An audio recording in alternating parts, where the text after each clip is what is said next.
What began as a ride-along with police in September has transpired into a deeper dive into the challenges of homelessness, poverty, and drug addiction in our city. City in Crisis is a 5-part series examining the uphill battle Prince George is facing when it comes to illicit issues in the downtown and beyond. We'll be running the series Monday to Friday this week at noon and 5. Welcome inside part 1 of the series as we look inside what law enforcement deal with every day in the downtown core.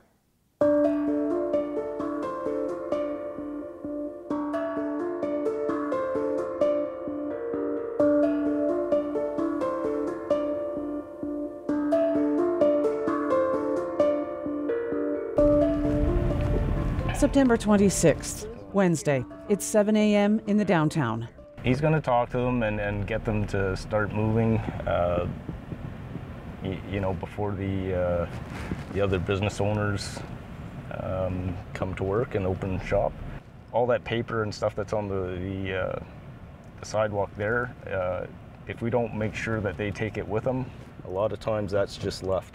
The RCMP and bylaw services are sweeping the downtown before the business community starts to arrive, cleaning things up. And we're getting so many complaints from business owners and,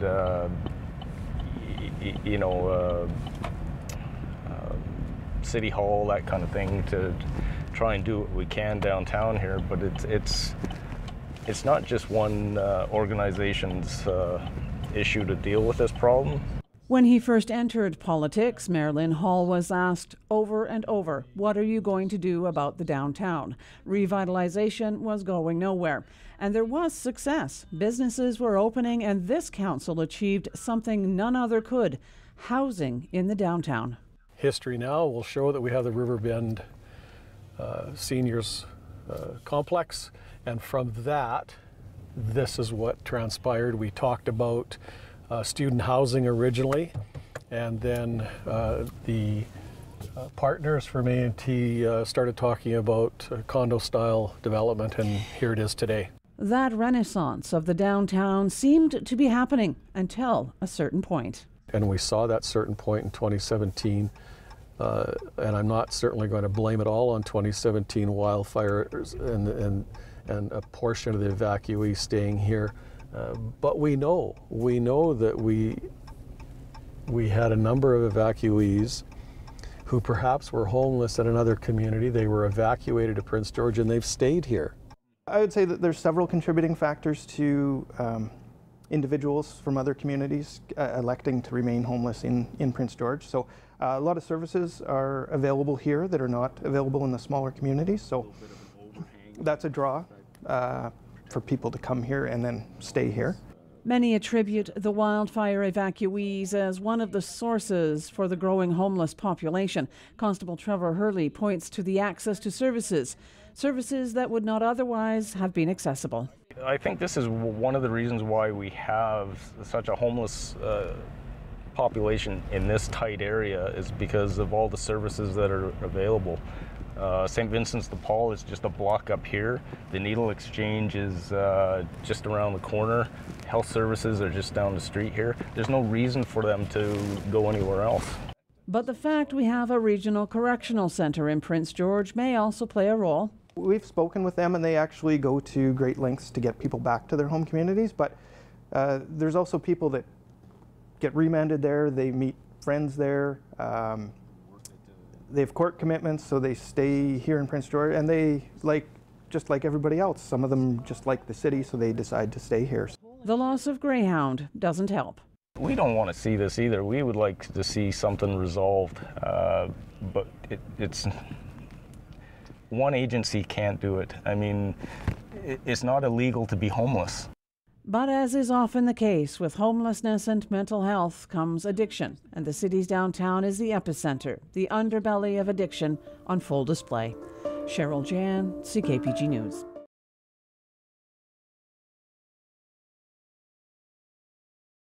Yesterday, we took you into the heart of a growing problem of homelessness and addiction in the downtown in part 1 of our 5-part news series titled City in Crisis. Today, we dive deeper into those issues, which have always been there, but nowadays, there's a difference.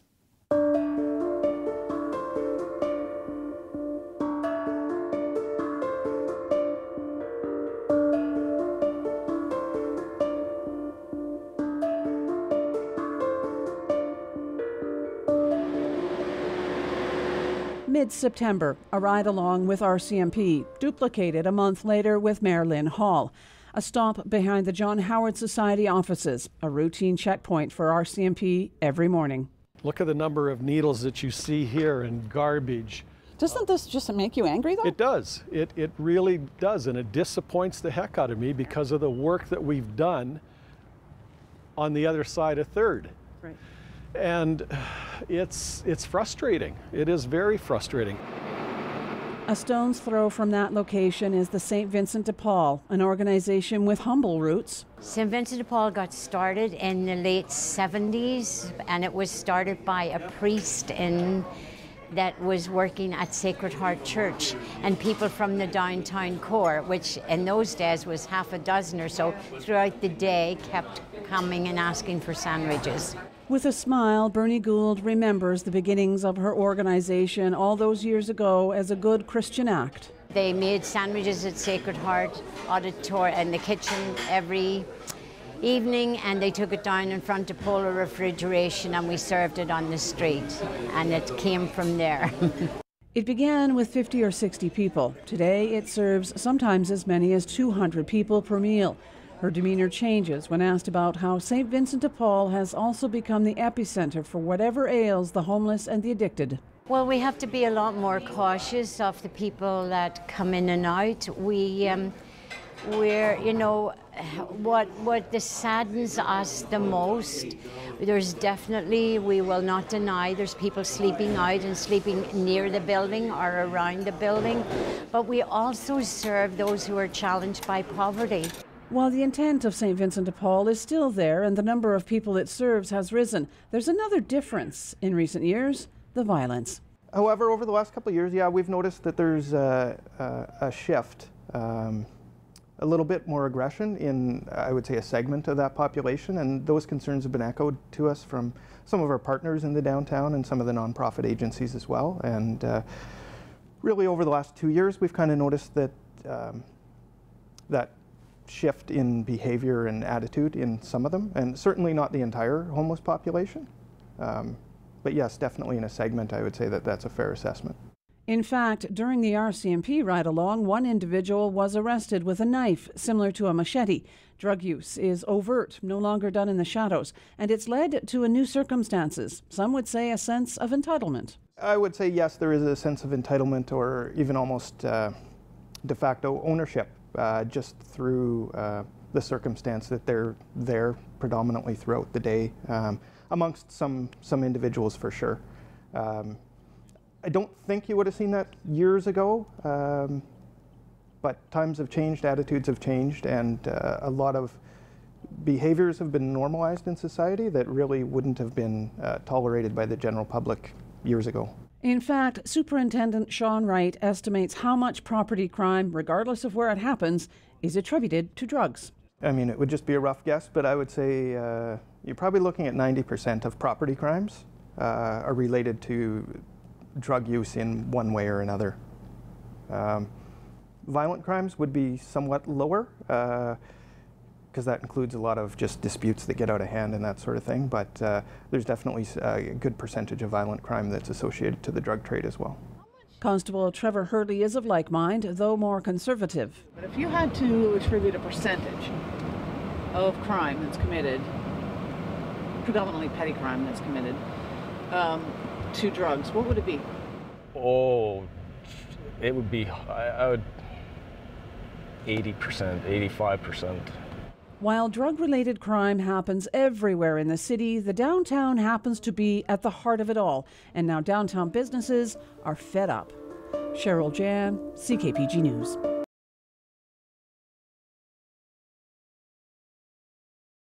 Well, on the heels of business closures and crime rankings, today's part 3 of City in Crisis touches on the frustration boiling over with downtown businesses.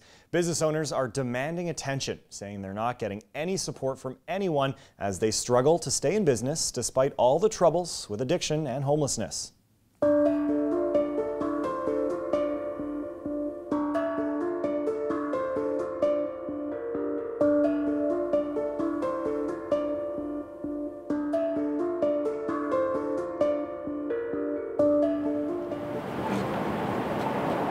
For sale signs and for lease signs are popping up in the downtown. Again, business owners are threatening to pull up stakes. Though not on camera, they used words like a nightmare. People are scared. I've hit a wall. Throwing my hands in the air. I'm giving up. I'm moving out. Those are just a few of the expressions from business owners who are fed up with what's happening in the downtown. Business owners are being assaulted, threatened with dirty needles, filth, people using the outside as a toilet, your door at your entrance to your building, your business is used as a toilet. There's dirty needles, garbage. On a daily basis, people are cleaning that up. They say everyone is pointing fingers and no one wants to help them. In fact, that was a message to the Chamber of Commerce when it invited downtown businesses to a strategy meeting last week. The importance that was really stressed to us is public process is incredibly important through this, because it's the businesses and the residents that are in some instances afraid to come down here that need to be involved in finding solutions. Do we plan to take this to council? 100%. Again, going back to those three things that we're hearing, we're not being listened to, we're not being engaged, and we're not being involved in these closed-door meetings. We talked to Mayor Lynn Hall about the issue of downtown over 45 minutes during a ride-along through the core. What I worry about is that, you hear from the police and they say if these businesses don't report the vandalism that happens on their property, there's nothing they can do about it. And yet these are business people. They don't have time to report the 15th time their chain link fence has been cut and some little piddly piece of property has been stolen so somebody can get their next fix. They're up to here. And I've talked with one fella who, frankly, is not going to call the RCMP anymore. He's sitting in his shop with a bat. Yeah, and I've heard that, and I don't like to hear that. But I've heard it. I get it. I get the frustration. That vigilantism is echoed by a number of downtown businesses like Bernie Schneider, who says it's not a matter of if, it's a matter of when someone is seriously hurt. Eventually, it's not if it's going to happen, it's when it's going to happen. There will be something bad that will happen. And it won't be, it'll be a reaction from somebody, or it will be a street person with a weapon. We phoned the RCMP a number of times, saying we've had people walking up and down in front of our business with knives, with bats, with whatever. So eventually, one of those people is going to use it. He says businesses are too busy trying to make a go of it, and in some cases... This isn't a bunch of people with nothing better to do than to, get together and say, hey, let's pick a topic and cause some problems. This is like serious stuff for everybody downtown. It's not to be taken lightly. Everybody's scared, everybody's worried. Their businesses are losing money on a daily basis. Businesses are closing on a daily basis. It's time to change it. There is a sense of lawlessness, and he says by not dealing with the issue, the city is surrendering the downtown. Other business owners like Kate Roxborough of Topaz Bead Gallery have finally thrown in the towel after being assaulted by a shoplifter. So, you're leaving downtown? I am. That night I went home and I put my business up for sale. You talk about the businesses that are closing. I got to tell you, that's a shot in the gut for me, because of everything that we have done. And what we've done downtown from an economic development perspective, Cheryl, was to always assist and promote and develop and revitalize the downtown. So when I see all of the development and I hear that a business that may have been around 30, 40 years or 10 years or 10 days saying, look, I can't do this, I kind of look over my shoulder and think all of the work that we put into this, and now you're leaving. But I get it. I'm not happy about it, I'm sad about it, but I get it. Because like I said earlier, it's their lifeline.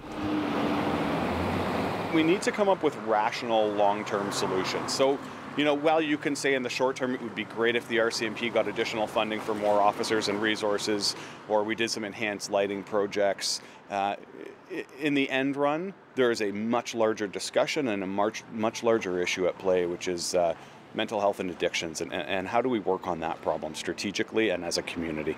Northern Health needs to be a major player in this, without a doubt. I mean, along with the city, probably two of the most, and the RCMP, probably three of the most important groups to be involved in this downtown Prince George area. But it'd be nice to know, let's put it this way, it would be great to have somebody from the business community, and not somebody who's paid by City Hall, but somebody from the business community involved in those discussions. We asked Bernie Schneider what he would say if the mayor were sitting across from him as opposed to me. Clean it up. Clean it up. People are tired of it. You know, and I hate to use the word embarrassing, but it really is. It's an embarrassing downtown. And it needs to get cleaned up, and it needs to get cleaned up now. It's not 6 months down the road, or a year down the road, or 2 years or 3 years down the road. There needs to be a working committee to study the effects of the downtown to fix it. And that committee starts at City Hall. And part of cleaning it up is understanding the source of the problem and providing options. Cheryl Jan, CKPG News.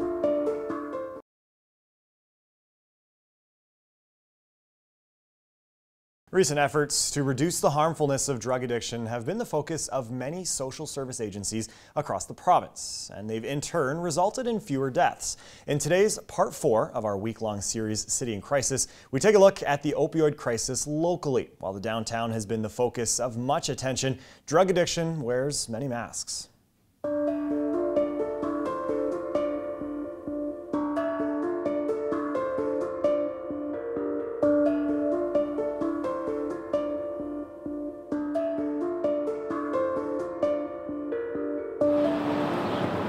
It's long been held there are 4 pillars to dealing with drug addiction: prevention, law enforcement, harm reduction, and treatment. The HIV/AIDS prevention program, formerly the Needle Exchange, is part of that 3rd pillar of harm reduction.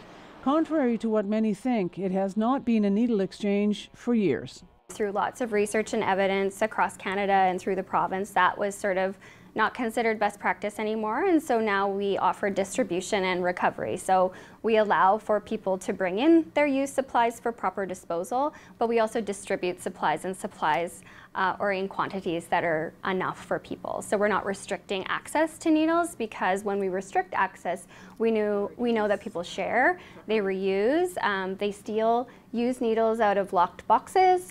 They put themselves actually at higher risk for HIV and Hep C in community. And so we don't want to restrict because there's greater harm in restriction. But that model is a constant source of anxiety for community members who say they are having to pick up needles around their businesses and in community parks. Constable Trevor Hurley recounts one morning a couple of years ago that was particularly memorable. He and his partner came across a young woman one morning downtown who looked to be fine. It was a different story that afternoon. Clearly high, she was picked up. At the detachment, her bag was searched. She had 107 syringes, 95 packets of the saline water in those blue containers. I don't know, 50 or 60 of those aluminum spoons that you heat up your drugs in, and as well as some of those rubber ties that you wrap around your arm to enlarge your veins, that kind of thing. And how does that happen? The BC government declared an opioid crisis in 2016. In the past 10 years, the number of deaths related to illicit drug toxicity has grown from 4 deaths in Prince George to 49 at its height last year. 46 of those deaths are directly associated to fentanyl. That is dropped by more than half so far this year, with 13 of the 20 deaths tied to fentanyl. For the BC Ambulance Service, much has changed in terms of response. From an EMS perspective, it's changed the frequency in which we're dealing with people living with addiction and experiencing an overdose. Back when I started 30-some years ago, we would have an overdose call once every couple of weeks, and now it's almost daily for our crews. And while the province has declared it a crisis, that terminology no longer works for the BC Ambulance Service. Now it's a severe and persistent threat to the health and wellness of our community. The BC Coroner's Service says harm reduction efforts in some of the most blatant demographics is working, but the face of drug addiction is shocking. What we know in our data is that about 70 to 80% of the deaths, depending on the community you're looking at, are occurring indoors. These are people that are using substances, often in private residences, often people using alone. So if they come across a bad batch of drugs, they don't have anyone there to help them. Yeah, they end up dying alone, and it's really tragic because so much of that is to do with shame and blame, and so much of that comes from the broader community. You know, people that use drugs already place a lot of blame and shame on themselves, and so to also experience from the community, it just compounds that. There isn't a single person that I can think of in my practice that actually stopped using drugs because they were treated poorly. Deb Tremblay was an ambulance paramedic in Calgary for 3 decades. She cites one example of how easy it is to become hooked on some very powerful drugs. In this case, a family man was given painkillers after dental work and became addicted. When his prescription wasn't renewed, he turned to the illicit drug scene. This is a family man, this is a man with a career, but he's now feeding an addiction. And in trying to maintain that addiction as well as his family and his career, he was taking little weekends away where he could feed his addiction away from his family, away from his career, and he was sourcing some illicit drugs, renting himself a hotel room for the weekend, and that was how he was feeding his addiction. And then Sunday night he would go home and continue with his family and his career life. I think this is one of the reasons why we have... Back to the 4 pillars of drug addiction. But we still do our enforcement efforts best we can with the resources we have. And obviously there's been a lot of provincial money that's been poured into what's called harm reduction. I've been here 3 years. I haven't seen a whole lot with regards to the prevention and certainly on the treatment sides of things. Have you seen any movement? Have you seen any positive improvement and harm reduction? I've definitely seen an increase in harm reduction initiatives throughout the downtown core and elsewhere by a lot of the nonprofit groups. Superintendent Sean Wright says where there is a definite lack is with the 4th pillar, the treatment for those who want out of the revolving door of drug addiction. Cheryl Jan, CKPG News.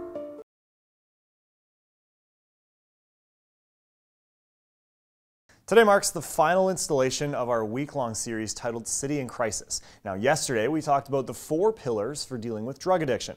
3 of those pillars are in place within Northern Health, but there are some glaring omissions and some challenges.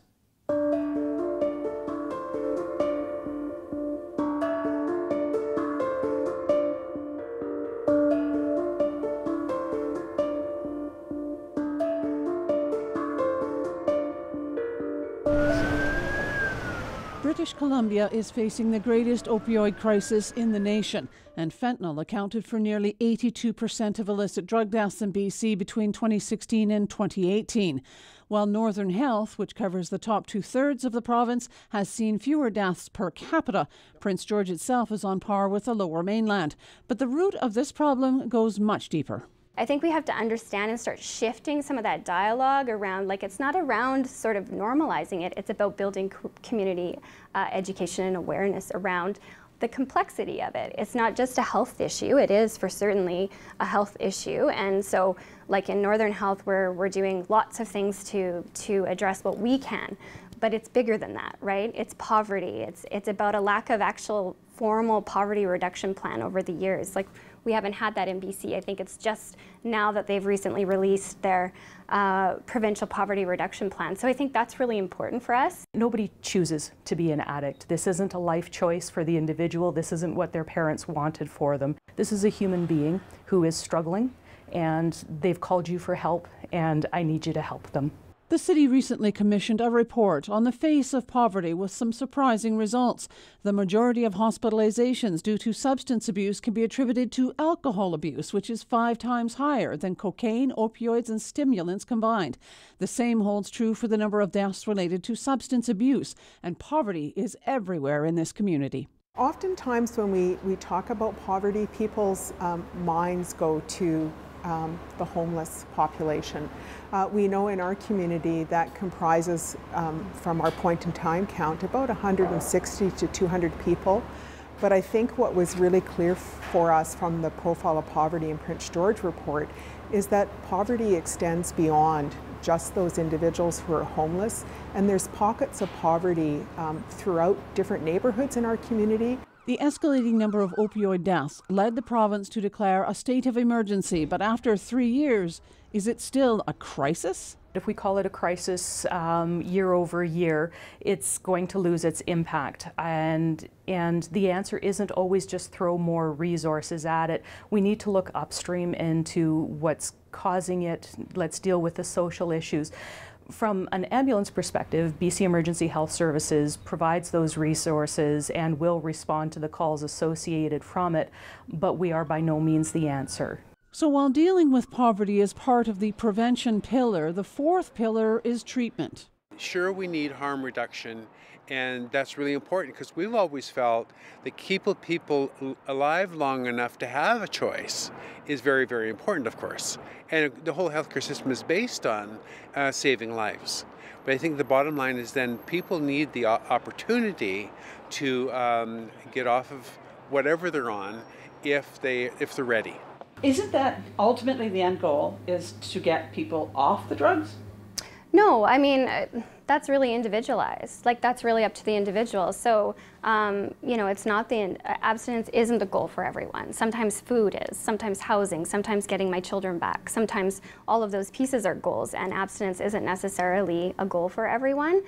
So yeah, treatment is definitely a challenge. It's definitely a challenge in rural, remote communities where often people have to travel outside of their home community to receive, you know, specialized services like detox and those kinds of things. And we've been working really hard. Like, that's definitely something in Northern Health we've been trying to do, is increase our providers in community. Right now, treatment for opioid disorder is really held by physicians and nurse practitioners.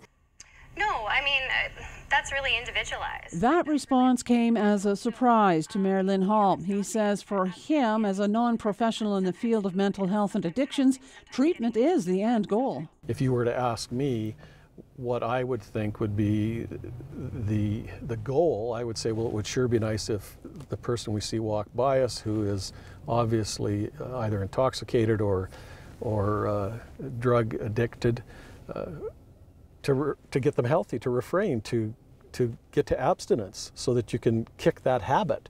The biggest conversation I have is around treatment facilities. Those conversations take place with other mayors from other communities. They take place across the country. There's so many people in... Murray Krause has worked with the Central Interior Native Health for years. He says the troubles around mental health and addictions really began to magnify when Riverview Hospital in Coquitlam closed in 2012. When Riverview was closed, we were promised that there would be resources in our community. Those never happened. And so even when it was happening, there was some of us in the community who were working in the community saying, we're not ready, stop the process. And so, but it happened anyway. And it doesn't matter which community you go into in British Columbia, especially at the larger centers, there's people on the street that you can see that think they need a bed somewhere. And they're identified by service providers and others that they need permanent care until, they might need permanent care forever, or they need permanent care until they get the help they need to get back out being a part of society. Northern Health has a long list of treatments available. There is day treatment and community outreach. There's also opioid agonist therapy. That's akin to a methadone treatment for heroin addiction. That is administered at the Nechako Treatment Facility on Allward Street, and it is physician-led. There are 4 spaces for residential treatment or rehab set aside for Northern Health at facilities outside the region. Not good enough, says Krause. We need to invest more resources. And I know it looks like, you know, cash-strapped, we don't have any more money, but we can keep doing what we're doing and have the same thing happen over and over. So we really do need to invest to have an impact. Whether the opioid issue and its impacts on the downtown and the city as a whole rests with local government or with higher levels of government matters little.